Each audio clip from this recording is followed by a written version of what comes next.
Hello दोस्तों, आपका स्वागत है यूट्यूब चैनल पर। आज की वीडियो में हम बात करेंगे बेल्ट टेंशन रेशो के बारे में।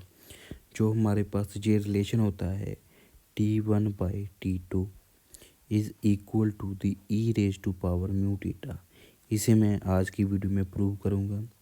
वीडियो को लास्ट तक देखते रहना। इसे प्रूव करने से पहले मैं आपको थोड़ी सी फिज़िकल और प्रैक्टिकल इंट्यूशन बताना चाहता हूँ। ये यहाँ पर देखें, ये हमारे पास है पुली। लेट अस अज्यूम दैट ये पुली क्लॉकवाइज रोटेट हो रही है। किस डायरेक्शन में रोटेट हो रही है? क्लॉकवाइज डायरेक्शन में। यहाँ पर अभी मैं बेल्ट बनाने जा रहा हूँ। ये यहाँ पर देखिए, ये मैंने बना दी बेल्ट।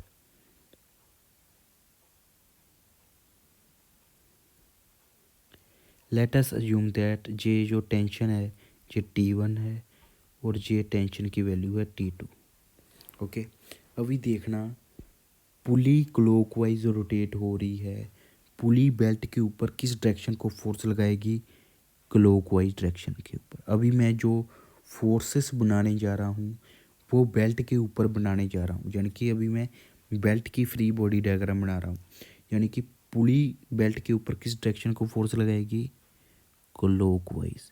ये मैं सभी फोर्सेस बेल्ट के ऊपर बना रहा हूँ क्योंकि हमने टेंशन जो है ना बेल्ट में ही फाइंड करनी है। ओके, अभी क्या करते हैं हम, ये जो सेंटर पॉइंट है इसे हम मान लेते हैं O। इस पुली का कुछ रेडियस होगा, इस पुली का कुछ, यहाँ पर मैं लिख ही दूँ, इस पुली का कुछ रेडियस होगा। Late us assume that capital R। अभी हम सेंटर के अबाउट मूवमेंट बैलेंस करने की कोशिश करते हैं। अभी हम सेंटर के अबाउट मूवमेंट बैलेंस करने की कोशिश करते हैं। Summation of movement about O is equal to 0। T1 O point के अबाउट किस तरह की मूवमेंट जनरेट कर रही है? Clockwise. Okay, T1 clockwise movement generate कर रही है। T1 इंटू R प्लस ये जो येलो कलर की फोर्स ड्रा की है, बेसिकली ये फ्रिक्शन फोर्स है। कौन सी फोर्स है? ये बेसिकली फ्रिक्शन फोर्स है। ये जो मैंने येलो कलर की फोर्स ड्रा की है ये बेसिकली फ्रिक्शन फोर्स है। ये बेसिकली हमारे पास जो है फ्रिक्शन फोर्स है। यहाँ पर लिख दूँ, ये हमारे पास फ्रिक्शन फोर्स है। फ्रिक्शन फोर्स किस डायरेक्शन में जो है मूवमेंट लगा रही है? फ्रिक्शन फोर्स किस डायरेक्शन में मूवमेंट लगा रही है? फ्रिक्शन फोर्स भी क्लॉकवाइज डायरेक्शन में मूवमेंट लगा रही है, यानी कि फ्रिक्शन फोर्स इनटू R। अभी देखिए T2 जो है वो एंटी क्लॉकवाइज डायरेक्शन में मूवमेंट लगा रही है। टेंशन जो है यहाँ पर देखिए R कैंसिल हो जाएंगे, यानी कि हमारे पास बचेगा T1 plus friction force is equal to T2। ये यहाँ पर हमारे पास आ गया। जो एक्चुअल में है वो आगे मैं आपको डेरिवेशन में प्रूव कराता हूँ। यहाँ पर देखें, T2 जो है वो T1 से ज़्यादा है क्योंकि T1 में कुछ ऐड होकर हमें T2 की वैल्यू मिल रही है, यानी कि T2 is greater then T1, यानी कि T1 में ज़्यादा टेंशन होगी, यानी कि T1 में ज़्यादा टेंशन होगी। ओके, यहाँ से इस ये जो मैंने यहाँ पर मूवमेंट बैलेंस से आपको बताया, यहाँ से हमें पता चल गया T2 में ज़्यादा टेंशन होगी। यहाँ पर देखें, यानी कि जब पुली क्लॉकवाइज रोटेट कर रही है तो T2 में ज़्यादा टेंशन होगी। T2 में ज़्यादा टेंशन होगी। ऐसा क्यों ये मैंने आपको प्रूव करा दिया यहाँ पर। अभी देखें, अभी आपको ये बार बार प्रूव नहीं करना, आपको ये याद रखना है, जब पुली क्लॉकवाइज रोटेट करेगी, जिस डायरेक्शन से पुली बेल्ट को खींच रही है, यानी कि अभी क्लॉकवाइज रोटेट कर रही है ना, इस डायरेक्शन से बेल्ट को पुली खींच रही है और इस डायरेक्शन में बेल्ट को रिलीज़ कर रही है।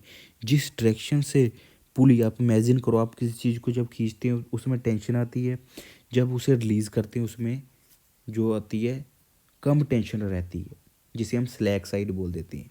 यानी कि जिस डायरेक्शन से जो पुली है बेल्ट को खींचेगी उसे हम बोलेंगे टाइट साइड, यानी कि उसमें टेंशन की वैल्यू ज़्यादा होगी, यानी कि T2।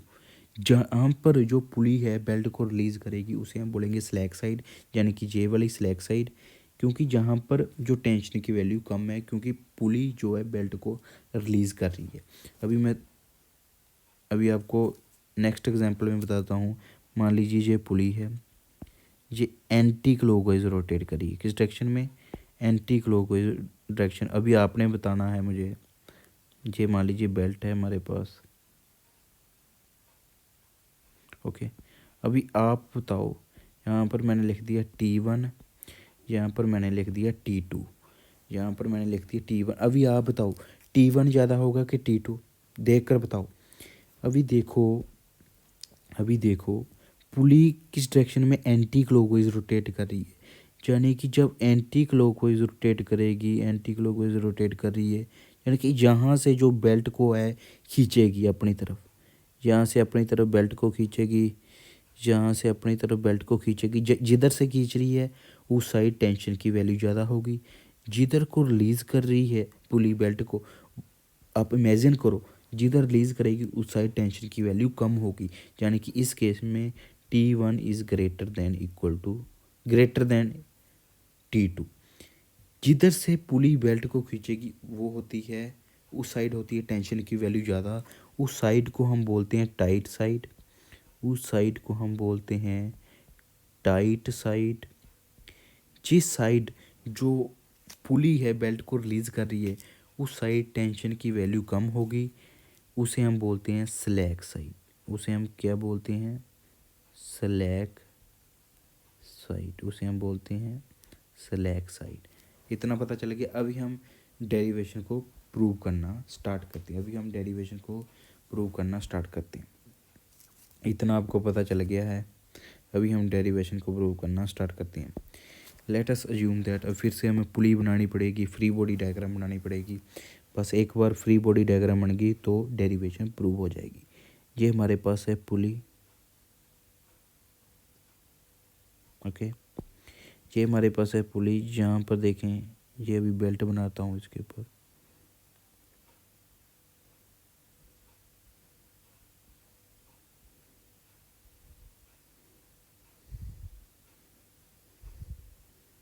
ये बेल्ट है। अभी देखें, लेट अस अज्यूम दैट, जब तक मैं पुली का रोटेशन ना डिफाइन कर दूँ तब तक आप टाइट साइड और स्लैक साइड बता नहीं सकते। यहाँ पर देखें pulley, let us assume that pulley clockwise anti clockwise direction में रोटेट कर रही है। यहाँ पर टेंशन T1 है, यहाँ पर टेंशन T2 है।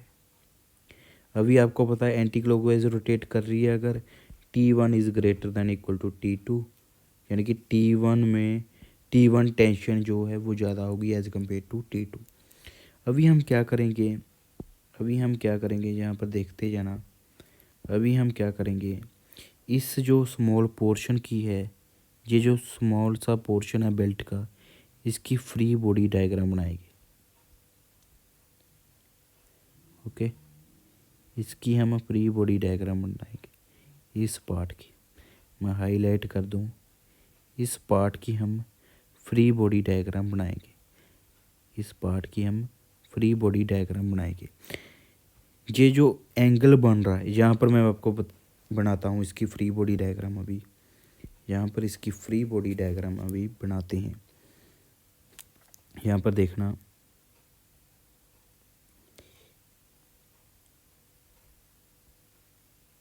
ये जो सेंटर से पुली के सेंटर से जो कितना एंगल बन रहा है, ये पुली के सेंटर, जहाँ पर इसका भी सेंटर लाइन ड्रा कर लेते हैं, इसका भी सेंटर लाइन ड्रा कर लेते हैं। ये जो एंगल है, टोटल एंगल कितना है?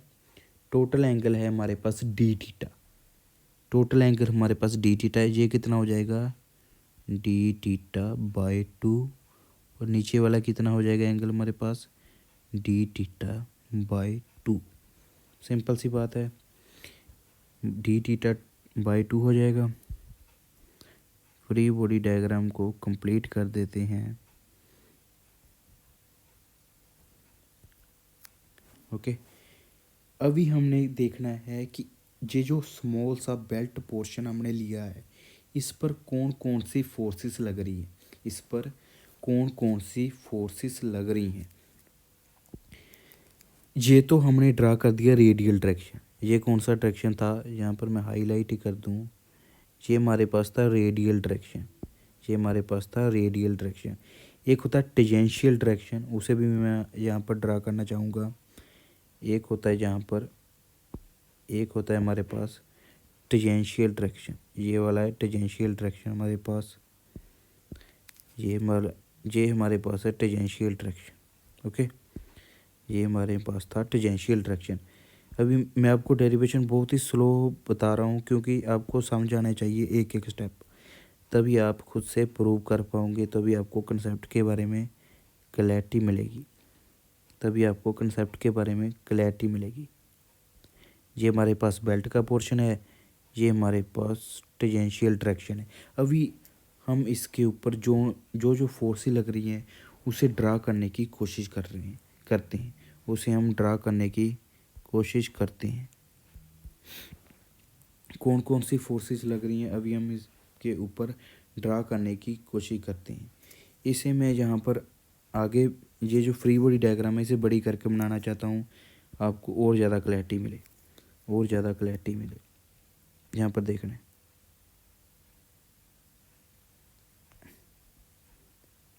ये जो है पुली का सेंटर है, ये पुली का सेंटर है। ये बेल्ट का मैंने पार्ट ड्रा कर दिया है, ये मैंने बेल्ट का जो है पार्ट ड्रा कर दिया है।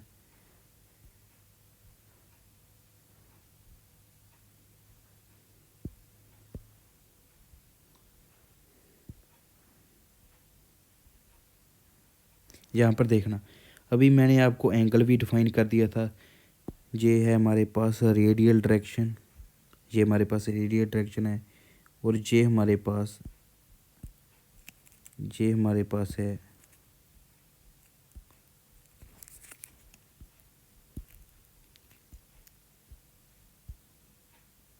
टेंजेंशियल डायरेक्शन, ये हमारे पास है टेंजेंशियल डायरेक्शन।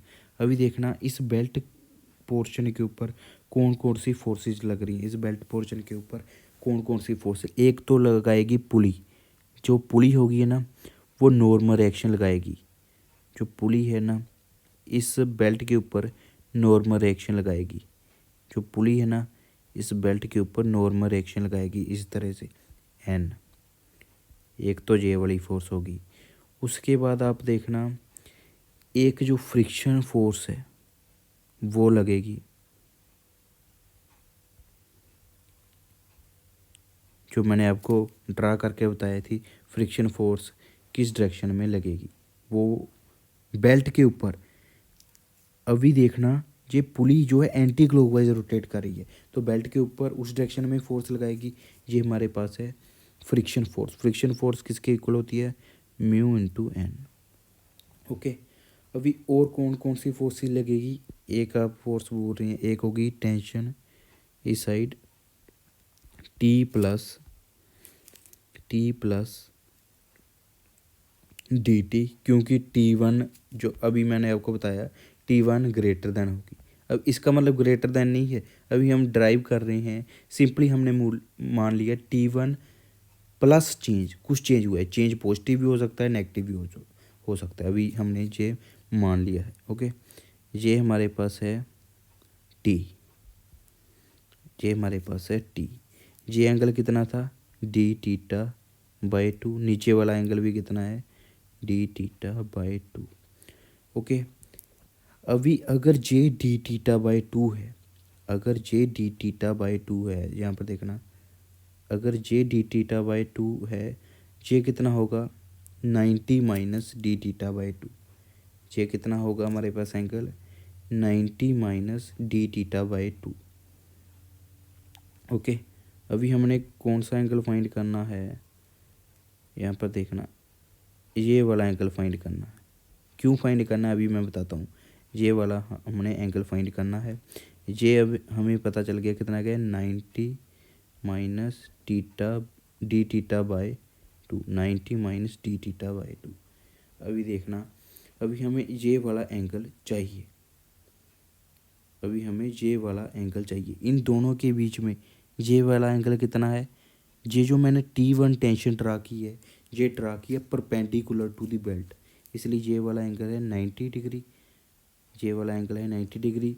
टोटल कितना है 180, 180 इज इक्वल टू दी, ये टोटल एंगल कितना है 180, 180 is equal to the 90 minus D theta by 2 plus 90, okay, plus question mark, ये है 90 है।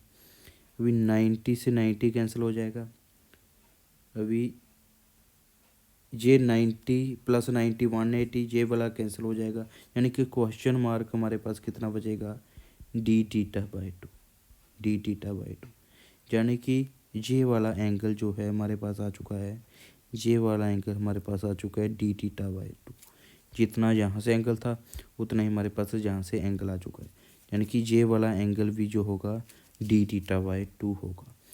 अभी हम क्या करते हैं, इन सभी फोर्सेस को एक्स एंड वाई एक्सिस में ड्रा कर लेते हैं, इन सभी फोर्सेस को एक्स एंड वाई एक्सिस पर ड्रा कर लेते हैं।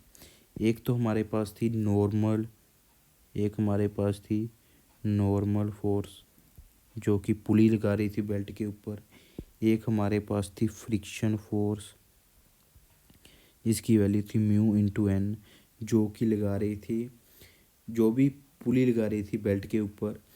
उसके बाद ये हमारे पास है फ्रिक्शन फोर्स, ये हमारे पास है फ्रिक्शन फोर्स, ये हमारे पास है नॉर्मल फोर्स। बस इतना ही डिफ़िकल्ट काम था, उसके बाद कोई भी आगे डिफ़िकल्ट काम नहीं है। यहाँ पर देखना, एक हमारे पास थी टेंशन की वैल्यू T1, अभी फोर्स रिजोल्व करने के लिए हमें वो एंगल चाहिए था, ये था T1 प्लस dt, ये कितना एंगल था डी थीटा बाई 2, ये एंगल कितना है डी थीटा बाई 2, बस इतनी सी बात है। अभी हम क्या करते हैं, सभी फोर्सेस को रिजोल्व कर लेते हैं। रिजोल्व कैसे करेंगे, सबसे पहले हम फोर्सेस को इस डायरेक्शन में रिजोल्व कर लेते हैं। Late us assume that this is an radial direction, इस डायरेक्शन में हम फोर्सेस को रिजोल्व कर लेते हैं। अगर बॉडी बेल्ट, अगर हम मानते हैं कि बेल्ट जो पुली सिस्टम है कांस्टेंट स्पीड से रोटेट कर रहा है, अगर कांस्टेंट स्पीड से रोटेट कर रहा है, अगर हमें पता है force is equal to mass into acceleration होता है, कांस्टेंट स्पीड है तो एक्सेलरेशन 0 है, यानी कि summation of the forces must be equal to 0। अभी हम यही करेंगे, summation of forces in radial direction is equal to 0। Forces को बैलेंस करते हैं, टी, ये जो टी है इसका रेडियल डायरेक्शन में कंपोनेंट कितना होगा T sine D theta by 2 plus positive direction में है इसलिए मैंने पॉजिटिव साइन लिया, T plus D T sine D theta by 2। अभी एन किस डायरेक्शन में है इसलिए मैंने इक्वल टू कर दिया, यानी कि left is equal to right, equilibrium मैंने यहाँ पर कंडीशन लगा दी। अभी हम पता है हमें मैथमेटिक्स से हमें पता है, अगर डी थीटा हमें पता है एंगल बहुत ही ज़्यादा स्मॉल है, अगर एंगल बहुत ज़्यादा स्मॉल है तो हम लिख सकते हैं sine D theta approximately is equal to the sine D theta is equal to D theta, यानी कि जहाँ जहाँ पर साइन डी थीटा बाई 2 है वहाँ पर सिंपल आप लिख दो डी थीटा बाई 2, ओके। यानी कि साइन डी थीटा बाई 2 को हम रिप्लेस कर सकते हैं डी थीटा बाई 2, यानी कि यहाँ पर लिख दो D theta by 2, D theta by 2, okay. अभी हम इसे सिंप्लीफाई करते हैं थोड़ा सा, यहाँ पर आ गया यहाँ पर हमारे पास आ गया T D theta by 2 plus T D theta by 2 plus D T D theta by 2 is equal to N. हमें यहाँ से ये भी पता है दो अगर बहुत ही स्मॉल टर्म्स हैं उनका प्रोडक्ट और ज़्यादा स्मॉल आएगा, यानी कि ये ऑलमोस्ट इक्वल टू 0 आएगा, इसलिए हम इसे नेगलेक्ट करेंगे, इस टर्म को नेगलेक्ट करेंगे क्योंकि दो स्मॉल टर्म्स का प्रोडक्ट है वो और ज़्यादा स्मॉल होता है। यहाँ से हमारे पास आ चुकी है वैल्यू, यहाँ से हमारे पास आ जाएगी 2t D theta by 2 is equal to n, और 2 से 2 कैंसिल हो जाएगा। जहाँ से हमारे पास रिलेशन आ रहा है t D theta is equal to n। एक हमारे पास यहाँ से रिलेशन आ गया, एक हमारे पास ये यहाँ पर रिलेशन आ गया है, इसे आप याद रखो। अभी हम फोर्सेस को बैलेंस करेंगे किस डायरेक्शन में, वाई डायरेक्शन में। इसे हम टेंजेंशियल डायरेक्शन बोल देते हैं टी। अभी हम फोर्सेस को बैलेंस कर रहे हैं टेंजेंशियल डायरेक्शन में। अभी हम फोर्सेस को बैलेंस करेंगे टेंजेंशियल डायरेक्शन में। अभी देखो टी डायरेक्शन में एक तो फोर्स है, अपवर्ड डायरेक्शन में फोर्स है T plus D T sine d theta by cos d theta by 2। यहाँ पर देख लो वर्टिकल डायरेक्शन में कौन सा कंपोनेंट होगा, T plus D T cos d theta by 2। यहाँ पर मैं लिख दूँ टी प्लस डी टी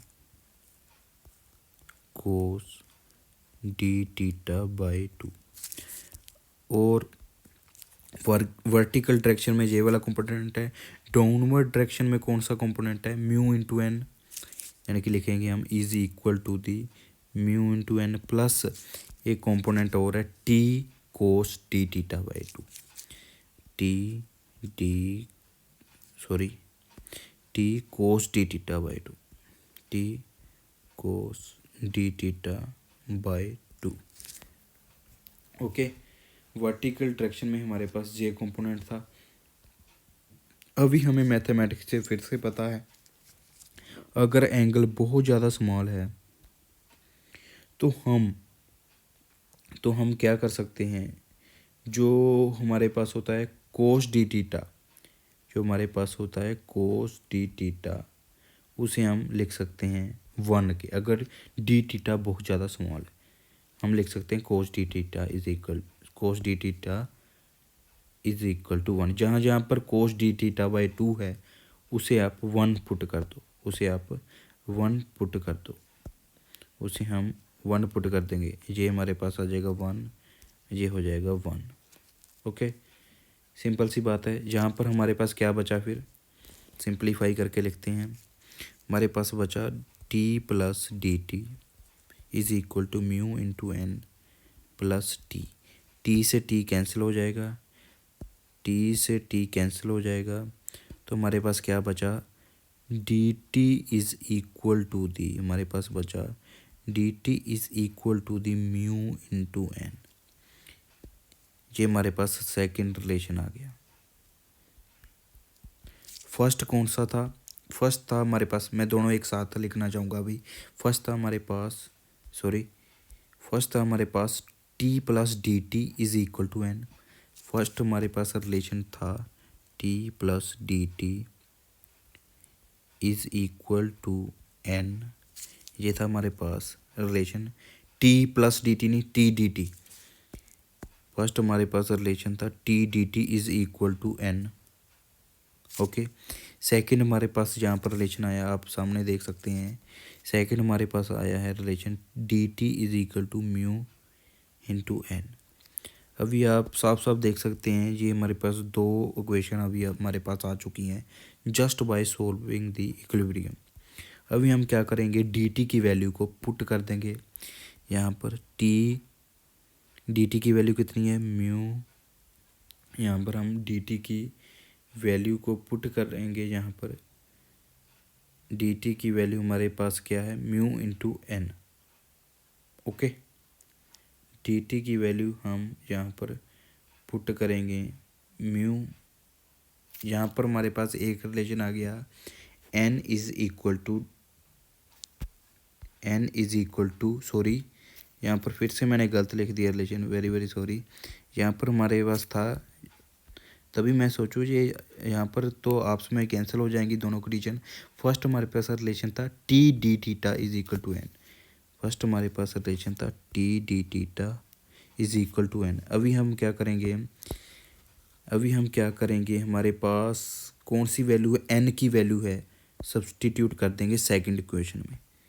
यानी कि हमारे पास आ जाएगा d T is equal to mu, ऐसे रहेगा। एन की वैल्यू हमारे पास है टी डी टीटा। ये हमारे पास वैल्यू आ चुकी है, ये हमारे पास रिलेशन आ चुका है। अभी हम सिंपली क्या करेंगे, सिंपली ये आगे मैथमेटिक्स ही है, सभी मैथमेटिक्स ही अभी चल रहा है। डी टी यहाँ पर टी को इस साइड ले आएंगे, mu D theta, mu D theta. अभी हम सिंपली इंटीग्रेशन परफॉर्म कर देंगे, इंटीग्रेशन परफॉर्म कर देंगे। Let us assume that tension is varying from T1 to T2 और angle is varying from 0 to theta. Okay, इसकी इंटीग्रेशन क्या होती है, d T by T, integration of d x by x की क्या होती है, एल एन एक्स। ये आपको पता होगा फ्रॉम बेसिक्स मैथमेटिक्स से।